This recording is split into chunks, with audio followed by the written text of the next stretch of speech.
अस्सलाम वालेकुम जनाब। गैर सरकारी इदारों और कारखानों में काम करने वाले कारकुनों और मज़दूरों को सरकारी इदारा employees old age benefit institution pension फराहम करता है। साबका इत्तेहादी हुकूमत की जानिब से EOBI पेंशनर्स को माहाना मिलने वाली पेंशन जो 8,500 रुपये थी में इजाफा करके 10,000 रुपये कर दिया गया है, मगर इस फैसले के नोटिफिकेशन होने के बाद 3 माह की ताख़ीर से ये रकम इन पेंशनर्स को दी गई। वफाकी हुकूमत और चारों सूबाई हुकूमतों की जानिब से अपने रिटायर्ड मुलाजमीन की पेंशन में इजाफे के फैसले पर 1 जुलाई से अमल दरामद कर दिया गया था, मगर EOBI पेंशनर्स को 3 माह तक पेंशन में इजाफे का इंतज़ार करना पड़ा। उधर अखबारात में ऐसी खबरें शाये हो रही हैं कि वफाकी हुकूमत ने EOBI की मैचिंग ग्रांट बंद कर दी है। आजिर अपने हिस्से की रकम अदा करने को तैयार नहीं, यूँ EOBI का मुस्तकबिल मखदूश होता नज़र आ रहा है। जुल्फ़िकार अली भुट्टो की क़यादत में पीपल्स पार्टी की पहली हुकूमत ने 1 जुलाई 1976 को एक कानून के ज़रिए EOBI का इदारा कायम किया था। 1973 के आइन के शिक 38 को अमली शक्ल देने के लिए EOBI कायम हुआ। इस शिक के तहत रियासत अपने शहरियों को लाजमी इंश्योरेंस देने की पाबंद है, और इस शिक के तहत ये इंश्योरेंस शहरी के लवाहिकीन को भी हासिल होगी। EOBI निजी शोबों के मुलाजमीन को रिटायरमेंट, मासूरी और मुलाजमीन की वफ़ात के बाद उनके लवाहिकीन को पेंशन देने का पाबंद है।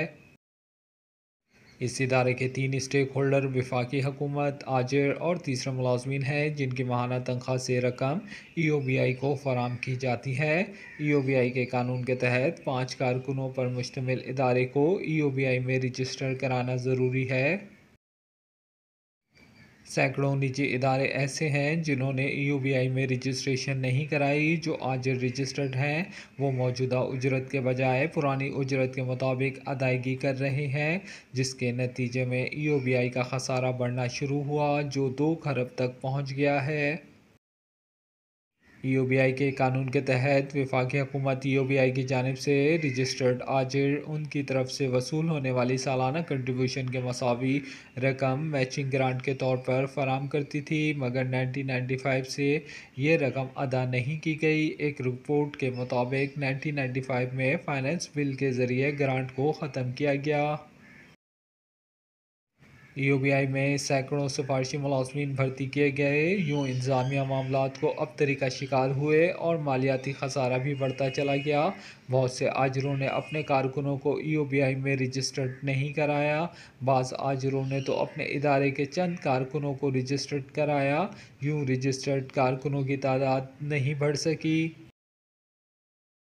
EOBI के वाजबात और असासाजात की एक्चुअल वैल्यूएशन कराना लाजमी है, जिसके बगैर कंट्रीब्यूशन और पेंशन की शरह में इजाफा नहीं हो सकता।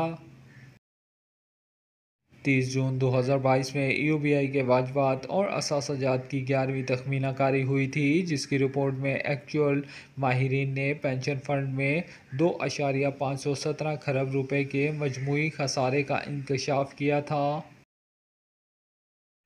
इस रिपोर्ट के मुताबिक सालाना औसतन 40,000 पेंशनर्स और 5.5 लाख से ज़्यादा बीमादार अफराद का इजाफा हो रहा है, जबकि 4 लाख से ज़ायद बुज़ुर्ग, माजूर और बेवगान ताहयात पेंशन से मुस्तफ़ीद हो रहे हैं। यूँ एक तखमीने के मुताबिक औसतन एक घराने के 3 अफराद तकरीबन 25 बरस तक मुस्तफ़ीद हो सकते हैं। इस तरह मुस्तकबिल के लाखों पेंशनर्स की पेंशन की अदायगी की कानूनी ज़िम्मेदारी 2.965 खरब रुपए बनती है। इन आदाद शुमार से ज़ाहिर होता है कि EOBI की हालत मखदूश है। इदारे के लिए अगले 15 बरसों में कारकुनों को पेंशन जारी करना मुश्किल हो जाएगी। इस बहरान का एक हल तो ये भी है कि वफाकी हुकूमत कानून के तहत EOBI को मैचिंग ग्रांट देना दोबारा शुरू करे। ये ग्रांट 1995 से बंद होने के बाद से आज तक जो रकम बनती है उसकी भी अदायगी की जाए।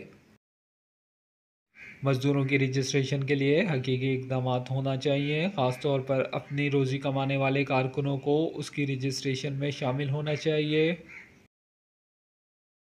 इस तरह बलूचिस्तान के कारकुनों की रजिस्ट्रेशन का मामला भी अल्तवा का शिकार है। इसकी मुख्तलिफ वजूहात बयान की जाती हैं, मगर इन तमाम मसाइल का हल ज़रूरी है। यूबीआई वाहिद इदारा है जो गैर सरकारी शोबे में मज़दूरों को पेंशन देता है। इसका दायरा कार हर सूरत में बढ़ाना चाहिए। भारत की तरह हर बालिग शहरी को पेंशन नेटवर्क में शामिल करने के लिए मनसूबाबंदी होनी चाहिए। तमाम सियासी जमातों को अपने इंतखाबी मंशूर में इस नुक्ते को शामिल करना चाहिए और इक़्तिदार में आने के बाद मंशूर पर अमल दरामद ज़रूरी है। इस तरह गुर्बत की लकीर के नीचे रहने वाले अफराद की तादाद में कमी हो सकती है। यूबीआई को बरकरार और कायम रखना मौजूदा हालात में इंतहाई ज़रूरी है। जनाब, इसके साथ ही आप तमाम हजरात से गुजारिश है कि बराए करम मेरे चैनल को सब्सक्राइब कीजिए, लाइक कीजिए, शेयर कीजिए और बेल आइकॉन पर क्लिक कीजिए ताकि मेरी आइंदा आने वाली वीडियोस का नोटिफिकेशन भी बर वक्त आपको मौसूल हो सके। अल्लाह हम सबका हामी व नासिर। शुक्रिया जनाब।